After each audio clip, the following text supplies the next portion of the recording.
Welcome to Synchronicity. What a fun time we've had since we last spoke. What weird way. I'm going with the intros, the good stuffs. How are you? We're in February. Do you say it February? No one says February. We all say February because that's just easier and sounds better. Welcome. January, the never-ending month, actually ended. What the fuck was that? Have you ever experienced a month that long, ever? I'd say 95% of people know what I'm talking about. The other people were like, what are you talking about? I was like, what? How did you not experience that as the longest period of time that has ever existed within a span of 31 days? What the fuck? Anyway, February seems to be a little bit faster. It's already the second day when I'm recording this. We're in 02022020. We're in robot time. I love 2020. It's fun. Right. So yeah, January is long as fuck. Got stuff to talk about this week. Fun things. Got one question, right? Is that the one? And then we'll get into all my note skis. And was there something else I was supposed to do? No, I think we're going to have a pretty quick hit. It's Super Bowl today. That's fun. Niners, Chiefs.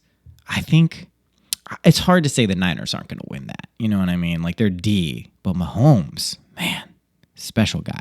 So that's going to be a fun game. I don't know how much of it I'm going to watch. I weirdly don't. Super Bowls only interest me if the Dolphins are in it and like highly, and the Dolphins have not been in a Super Bowl since I've been born. So that'll happen soon. Fun. Okay, sorry for that. I was just thinking about it. It's a fun day.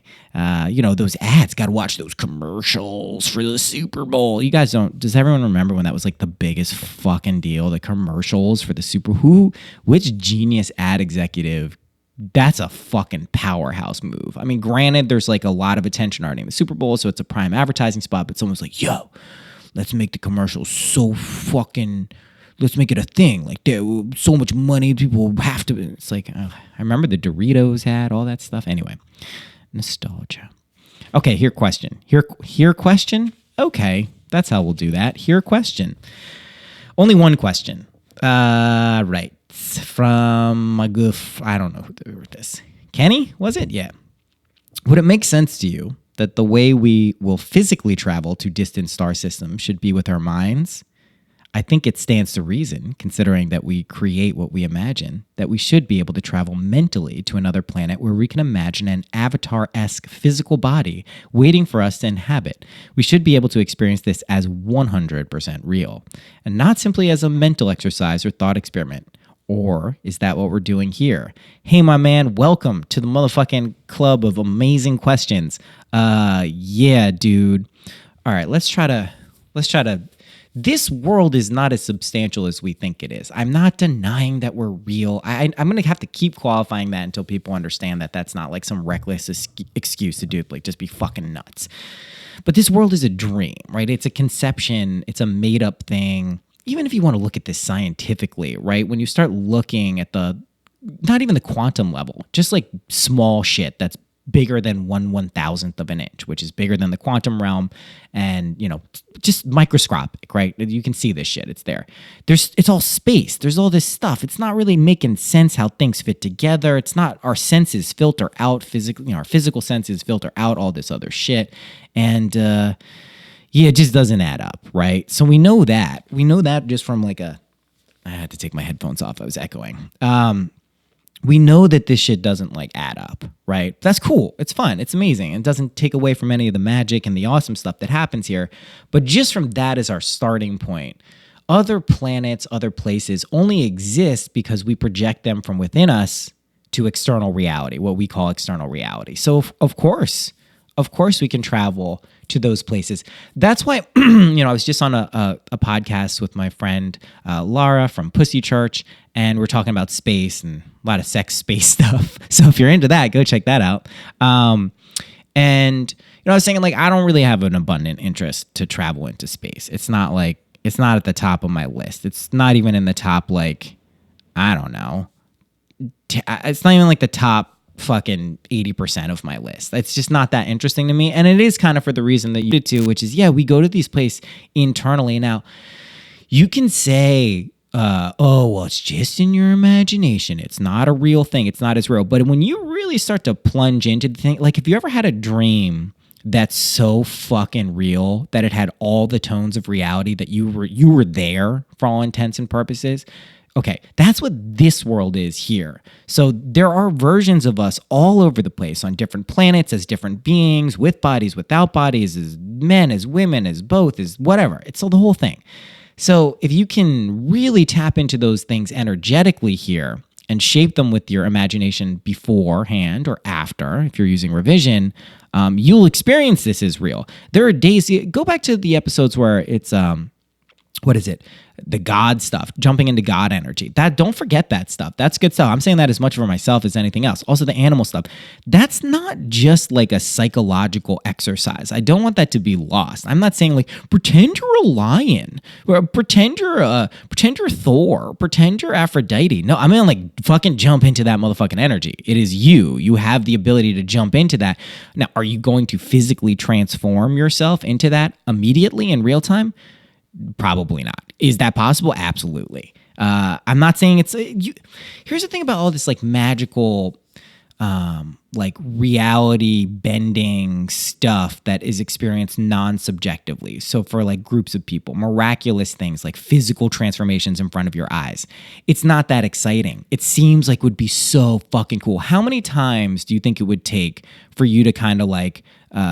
make yourself really skinny or really fat in like 5 minutes? I'm referring to something in like the Yogananda story and Autobiography of a Yogi, where he talks about, I forget who it was.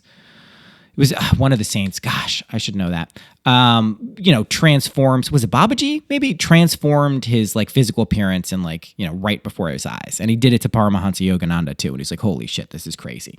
How many times do you think you do that before you're just like, right, this is just a parlor trick right now. This is not really accomplishing anything. Maybe it's loosening someone's mind, but you don't want to give someone the wrong impression too, that that's like what you should aspire to. What you're aspiring to is a flexible and open mind that allows you to see the true nature of reality, which is that you're creating everything, that your feelings are quite literally the creative force in this universe, and that, you're God, you're everything. And embracing that, again, not as a conceptual or intellectual reality, but as a felt and present, ever-present direct experience. That's what we're doing here. And what that unlocks is a whole range of experiences, just so many fun things is the way I would describe it. But, the way I'm saying this is these powers, these abilities to kind of jump into avatars at will in other places. Totally. I mean, you can do that. Just focus on it and watch yourself do it. Now, again, recognize you will most likely have to be in some deep state of trance or sleep to do that. We're not great at like bifurcating, is that the word? Our consciousness, so inhabiting multiple places at once. There are some things that I found that make that easier. Some I can talk about, some I can't. But for the most part, we're not great at that. It's you're in one place. That's kind of your experience. And it's nice because that's why we have the ability to enjoy things in this world and in this realm, because our attention is relatively focused and narrow. And sometimes we lament that and we go, I wish I could experience everything at once. It's like, no, you don't. It's like the Bhagavad Gita when Arjuna is like, Krishna, show me your true form. And he's like, bruh, if I show you your true form, your fucking head's going to explode. And he's like, nah, let me see. He's like, nah, your head's going to explode. So I'm not going to do that because I'd rather not your head explode because it wouldn't be as good of a story. So back to your question. Yes, we do that. We can do that. And that is exactly what we're doing here. We are somewhere else as higher dimensional versions of ourselves. I know this sounds new agey. I know it. I'll stop qualifying at some point when I feel it's appropriate. But we're somewhere else in truer forms, without form probably mainly, and we've chose to incarnate here. This is our avatar. That is exactly what we're doing here. In this avatar, if we use our imagination, if we recognize that as God, as we recognize that as everything, we can then actually go kind of astrally and physically inhabit other places. That's what, again, why like when people are like, we're going to go to Mars. Amazing. That will naturally be expressed. People have already imagined it. Therefore, it will be unfold in this reality. Great. But like for me, I'm like, I'm going to go to Neptune right now. And understanding what these archetypal energies embody and what one might find in Neptune, on Neptune, in Neptune. I don't know how to describe it. It's just as useful. Also, like, you just find what you like. Like, I like art. I like music. Everyone does, but I really fucking love it. And that's what I choose to do. So when I go to Neptune, I fucking chill there and I love it because it's like mystical, occult, fucking dreamy, cool place. And it's Poseidon. It's under the sea. So anyway, it's fun times. It's just going to fall back on that. In case you haven't figured out, there's a few things I say all the time. A, it's all good, because that's true. And B, because it's fun. It's just true. It's just an amazing thing. My toddler taught me that. Okay. All right, that's the question. I feel like I handled that. I addressed it. Let me just go over that. Yeah, no, like we're good. We can travel. Yeah, we do it. We do it all the time. We're doing it all the time, right? Okay. All right. And let me go to my book now. We'll do the farmer thing after. I tweeted that this week, but and then I will when I get back to New York. I'll be back in New York starting on the 4th of February. I'll record some of these things in like for the Patreon stuff. I'm gating it, you motherfucker. No, I'll do it on the podcast too, but I'll record some of these guided things that I'll do on this episode. And so you can just go to them and not have to listen to me talk about other shit. Even if you like it, it's nice to have it separate. Okay. We're going to talk about today, Imagine Knowing. That's the name of the episode. Did I call it that? This is super important. We'll just start there and then we'll get into the other shit I wrote down before I came up with the name of the episode. I feel like fucking Paul Selig. It's like they're giving me the chapter names and the episode names after I already thought I knew what it was about.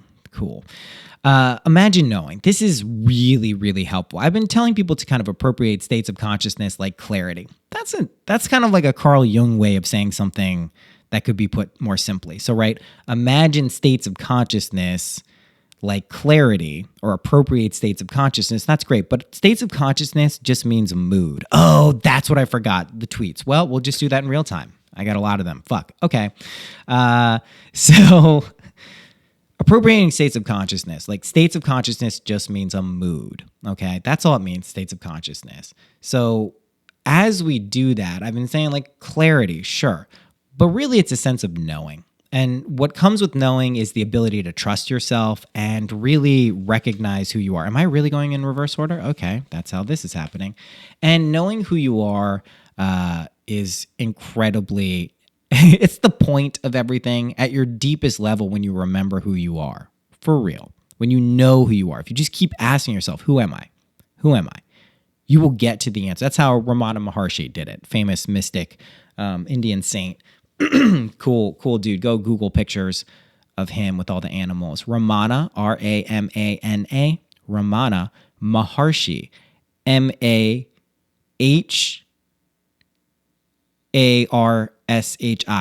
Maharshi, Ramana Maharshi. Yeah. So he one day pretended that he was dead. It was like a kid, I think like a teenager or like 11 or something. And he just laid down on a couch and was like, I'm dead. Fucking dead.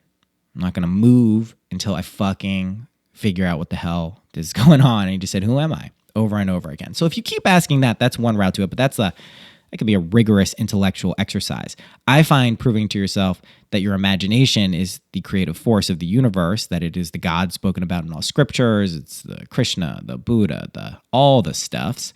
You really start to discover who you actually are. And as you do that, and you stabilize states of consciousness, or AKA moods, you really like start to solidify what is you and what isn't you. And so what I mean by that is in this world of duality, in any duality, there is this self-other dynamic. Now, it doesn't mean fundamentally at our core we're not all one. It just means there is this dynamic between you and another. That's fine. I like to play that game. I've embraced that game. At various points, I was like, no, it's not real. It's not real. We're all one. It's like, okay, dude, just chill the fuck out. It's like there's this game of duality. So when we're in this game of duality, we're going to have interactions with other people. But it's important for us to remember, as Neville Goddard says, everyone is you pushed out, okay? Not in a weird way. You can still enjoy other people. You can still recognize other people kind of are taking unskillful action. But if you recognize them as you have then the correct approach towards them, which is to not react. However, we are still going to be feeling people's energy. So what happens when you're feeling fucking really good? You've stabilized your states of consciousness. You've imagined knowing. You put it in the mirror. You use an imaginal technique that, a lot of people have been writing in. Can you just imagine me getting this shit? And it's the best way to start. But imagine, so you're feeling really good. You've stabilized shit. But then, I don't know, something happens. You're either physically around someone or all of a sudden you start feeling this other thing. And you're like, what the fuck is this? What the fuck is this? And you have to then go through your questions. Is this an old pattern that I'm running from myself? Is this part of me? Is this some new sensation that I'm now being asked to deal with? Or could it possibly be someone else's energy impacting me? So this is a very, you want to start asking these questions when you're very sure of who you are and how you feel most of the time. Because if you start doing this, there can be a tendency to just blame everything else and, oh, that's not my energy. That's someone else's energy. Oh, no, it has nothing to do with me. And that's a slippery slope, right? Then you're on the verge of just really, really just fucking not understanding, you don't want to do that. You're not going to deal with the stuff that's actually yours to deal with, if there is stuff for you to deal with. However, sometimes people are not doing well up top, right? Their conceptions of themselves and the worlds and their belief, they're not great. You can discern that. You don't have to reinforce it by saying that's how they are, but you can see it sometimes, right?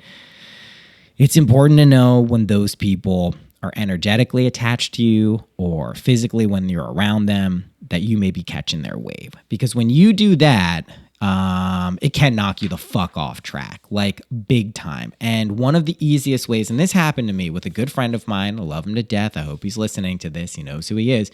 He judgy-wudgied me, right? Judgy-wudgy was a bear, real bad, to the point where it was in a social setting, and I didn't know this. I was hanging out with 3 other people, and apparently during this, I thought we were all having a good time, but apparently my behavior on that day was viewed as, I don't know. He said that he was concerned for me. And this is something that I've heard, at various times in my life. And at various times, I think I reacted to that negatively because A, it made me question my own behavior. And B, I was like, well, why would a friend think this of me? So I reacted. We had a long conversation at the end of the day. It was kind of emotional.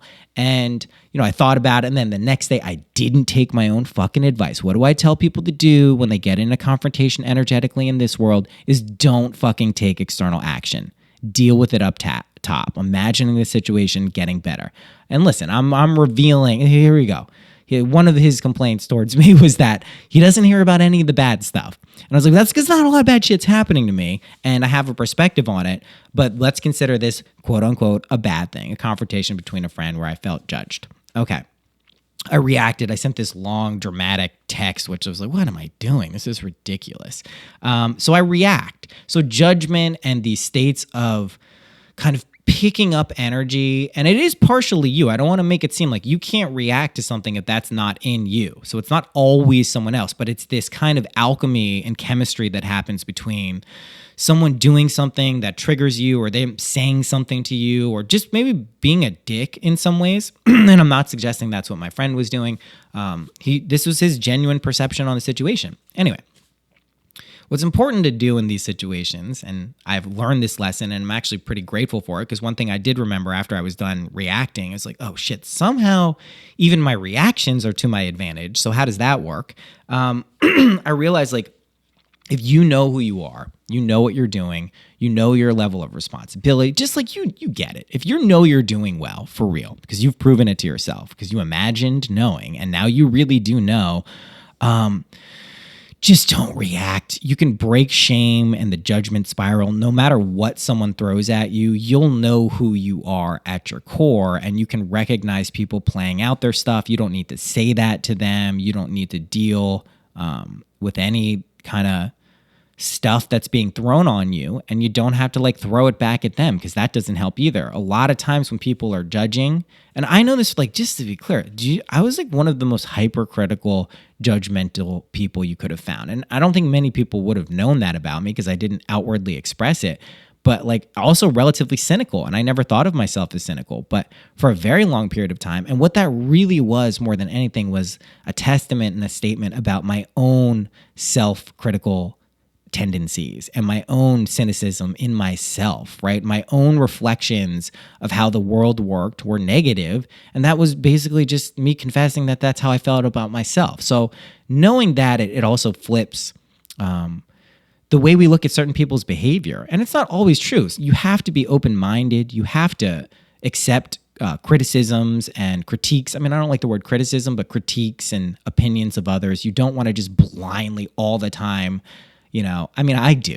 Just to be clear, I don't think it's for everyone. My fucking pattern app geeks me up. It's like, don't listen to anyone but yourself. Your friends and your family are going to think you're crazy. Just do you. I'm like, fucking the pattern. Don't enable me. I'll have to. But anyway, it's important also. And I do think that people energetically, maybe more than any other way, detach from drama right now. Right? Drama is there to teach you something. It's not the end of, it's not like you don't have it. It creates friction. It creates tension. But if it's just like a dramatic series of situations with certain people, or, anytime something, like, just, you got to detach from it energetically. It doesn't mean push it away and don't deal with it. It's just, come on, right? Okay. So listen. This is Capricorn year. 2020 is work through the bullshit that you have remaining. It's kind of not that much, and it's usually not going to be a lot of people listening to this podcast.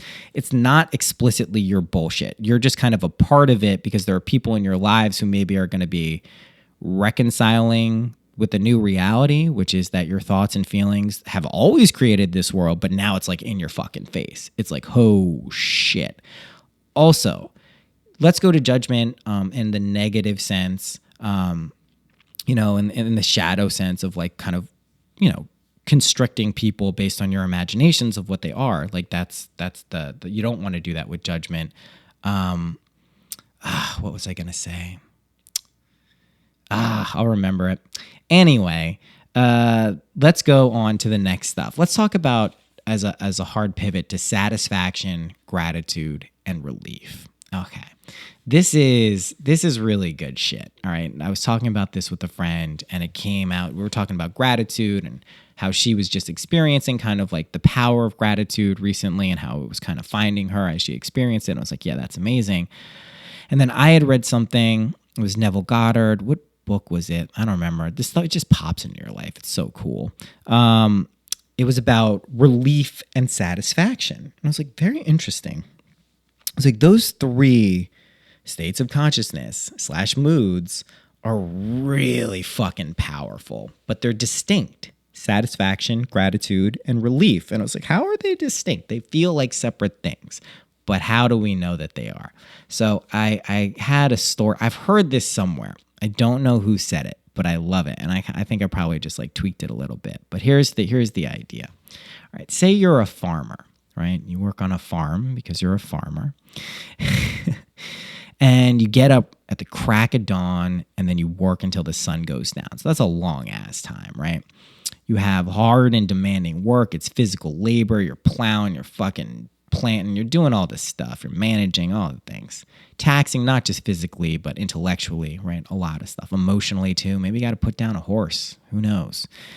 You get home and you have household chores to do still. You got to clean up. You got to help with the kids or whatever. And just imagine that you're this person, okay? You don't actually have to have kids. You don't actually have to work at a farm. Then it's time to eat dinner. and you eat dinner, and then you have to help with the dishes and clean up and, get the kids to bed and everything. It's almost time to rest. Almost time. We got a few more things to do. And then you're like, all right, you know what I'm going to do? I'm going to draw a bath. I like calling it drawing a bath. When people say running a bath, I say draw a bath. You draw yourself a bath. You check the water. You get undressed. You're getting ready for this water. You're like, oh, it's perfect temperature. And then you get in. All right, now let's relate what happens as you get in. So as you get in, that immediate feeling, that exhale, like, oh, fuck yeah, relaxation time.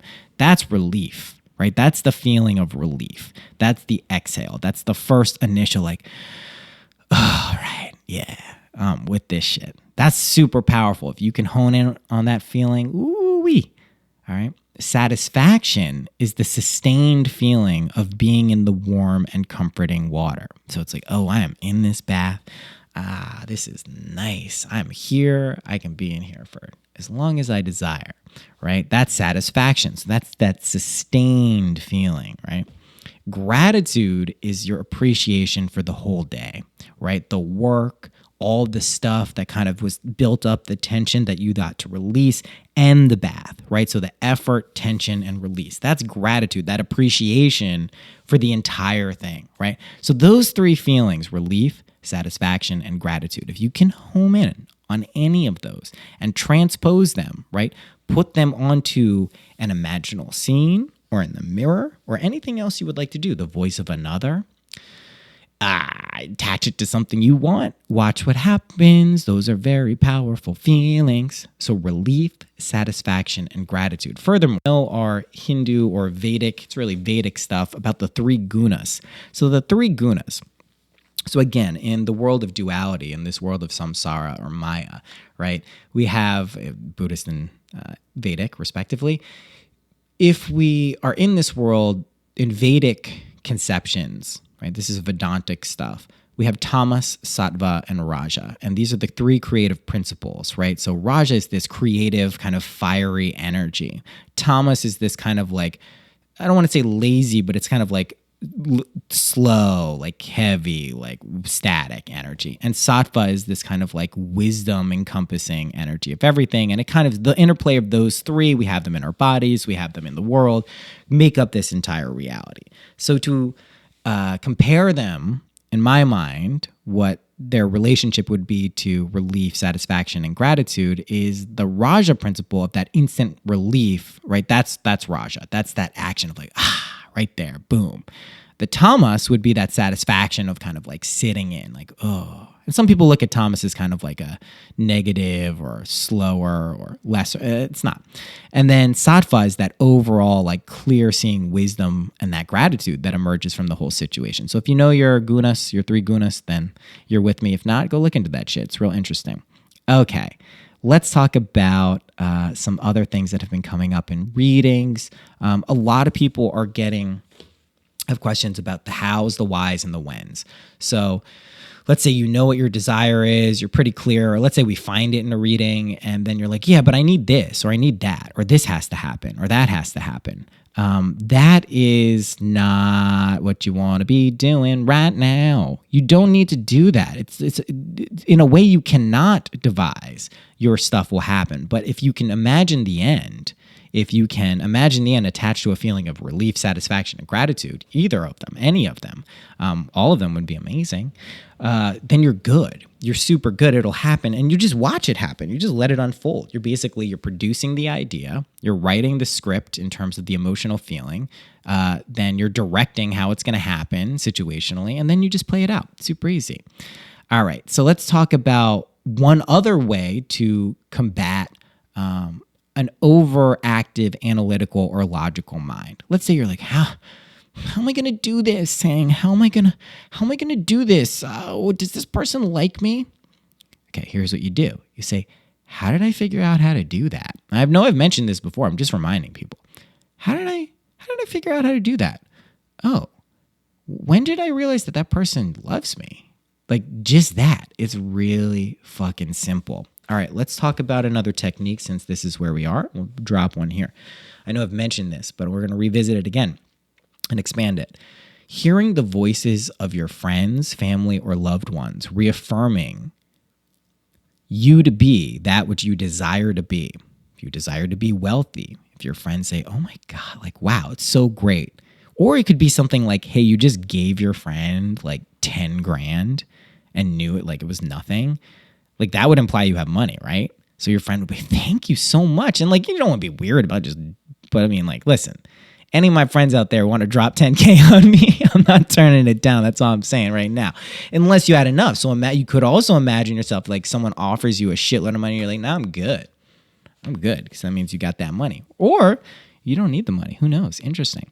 So hearing your voices of your friends, family, or loved ones reaffirming that which you desire to be, that's super helpful. So the way we can do this, kind of the audio version of the mirror technique, we know we love sound, is you can also imagine some nice music playing, attach these imaginal techniques to music. You know, sometimes you hear a song, I'm just coming up with this off the cuff here.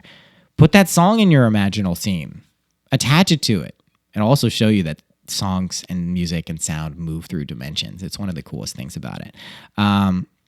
So in this technique, right, you're going to hear the voices of let's pick one person at first, reaffirming, and then make it echo, and then make it louder, then make it a chorus of people. Just, expand it. Multiplying is important here. It's why the mirror, when it turns into an infinity mirror and then a whole other things of mirrors around you and above you and below you, that's why it's so powerful. Same thing with sound. Multiply it. If you take the human voice and multiply it, this is why we love choirs. That Sunday service thing I saw with Kanye, man, that was easily the best part of it, was this huge choir he had. Kanye's cool. We'll do a Kanye thing. Kanye's the best. I love Kanye. All right, meditation. Let's talk about a little more about meditation. I don't want to see overly harsh on the people who sit down and do sitting meditation or close their eyes or whatever.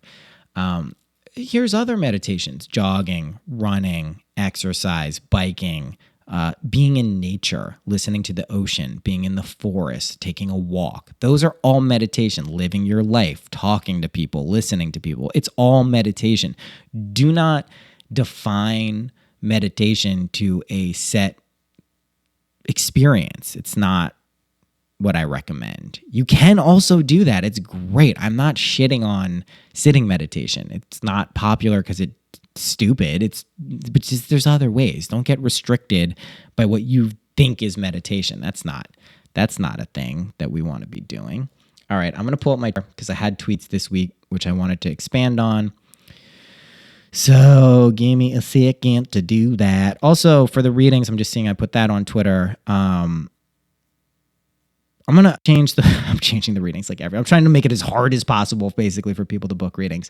Praying the same, not change. But I think I'm gonna gate them to some weeks, because that seemed to best for people, and I guess it was easier for me rather than the other way. But anyway, you can find those on the website. Now, what day is today? The 2nd, so I need to go back to here. Oh, shit. I put some good stuff out this week. Okay. Boom. All right, we'll start with this one. Let's talk about shit being hard. People, this happens in readings too. People will be like, this is hard. It's hard for me. I feel like it's hard. Okay, well, don't feel like it's hard, number one. You can acknowledge that you felt like it's hard, or you've discerned in the past that it's been hard, but it's a new fucking second, baby. Change it. Here's what we do.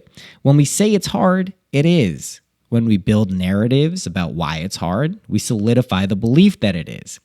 It's not hard if you want it to be not hard. Accepting this inevitably leads to healing of trauma. You'll run the script that heals trauma. So how does this work? If you produce the feeling of having what you desire, then you write the scene that implies it's happened, direct the scene with your imagination, act it out, and let it happen. That's it. That's literally all you do. You produce the feeling of having what you desire: gratitude, satisfaction, relief. Write the scene that implies it's happened. How do you attach that to a scene that you would experience in this world or in the past if you're using revision? Direct the scene with your imagination, right? Amazing. You know how to do that. And then you'll naturally act it out. Just let it happen. Okay, the dream in the back of your mind will give you the story of your lifetime. So let that shit come out. Oh, Bitcoin, yeah. Guys, Bitcoin's altcoins. It's happening again. Sleep. mean, come on. It's the sleep, the whole sleep stuff. Staying up late some days, going to sleep. It's all over the place. I imagine it's not just me. Tinkerbell 2020, that's who I'm voting for. I guess Bernie too, but Tinkerbell, he can be vice president. Thanks for the feedback on the Lou episode, by the way. I'm glad you guys like that. We'll have him on again, get him podcasting and talking about other stuff you don't even know. He's hilarious. Dare to assume you are the one you want to be. Just dare to assume it. Really? That's all you got to do. Are you the one? Oh, you are. All right. The ability to feel the depths of your emotions is directly correlated to the magnitude of your experiences in this world. Let me say that one again. The ability to feel the depths of your emotions is directly correlated to the magnitude of your experiences in this world. Okay. We did the farmer thing, did the gratitude thing. There's a new MIDI for producers. 32-bit and bi-directional. We don't even know the implications of this for music creation. It's going to be incredible. Let's see. Oh, I talked about the judgment. Don't reciprocate judgment. It sucks. Right? Don't do it. It's a lesson. It teaches you stuff. Weed is great. I found out Neville Goddard was a football fan in this episode, in this talk. He's talking about like looking around on the radio for a football game and it like hears this other shit. And my favorite thing about the Neville Goddard talks is if you listen to enough of them, he just complains about random people and shit. Like he shits on Bob Hope, Roy Serling, the guy who created the Twilight Zone. He just has these weird, funny things. It's amazing. I love it.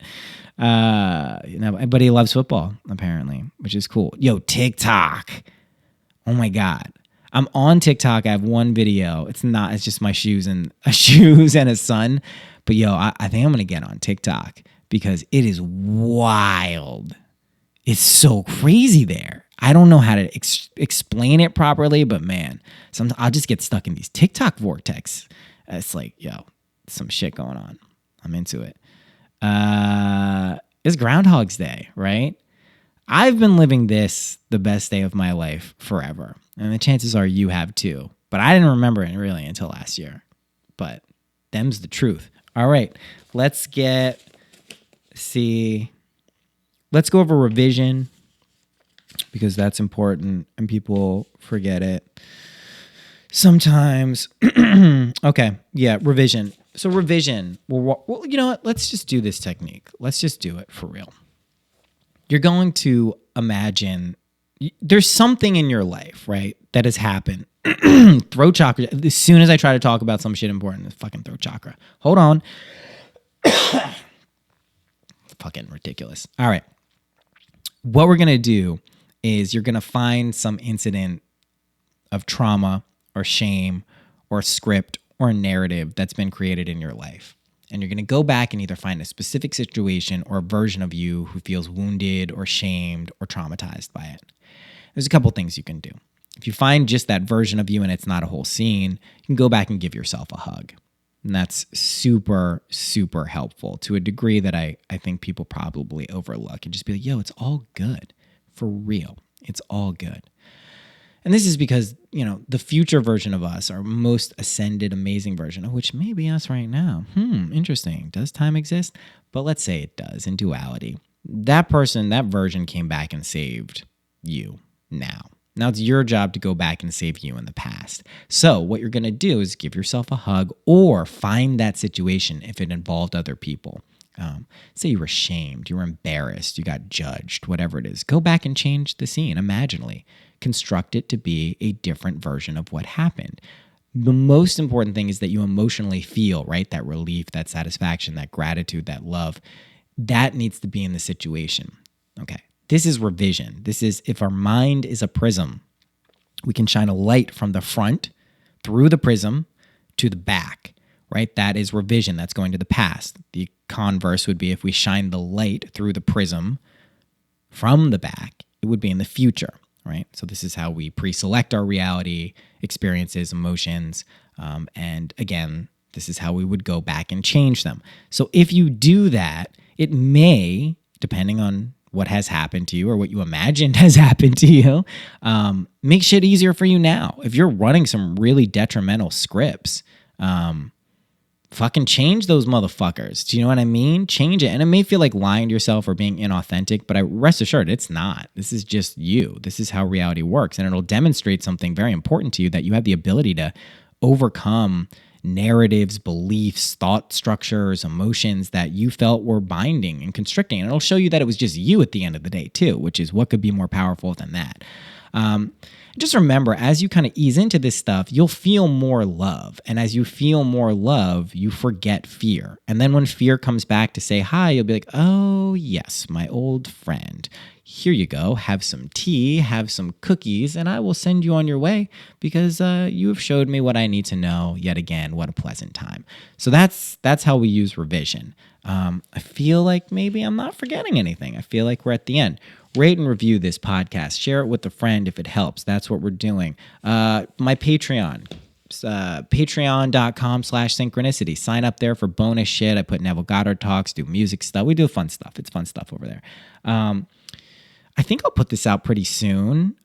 If you are able to get this, I'll be on... Oh, no, let me plug some shit that I've been on.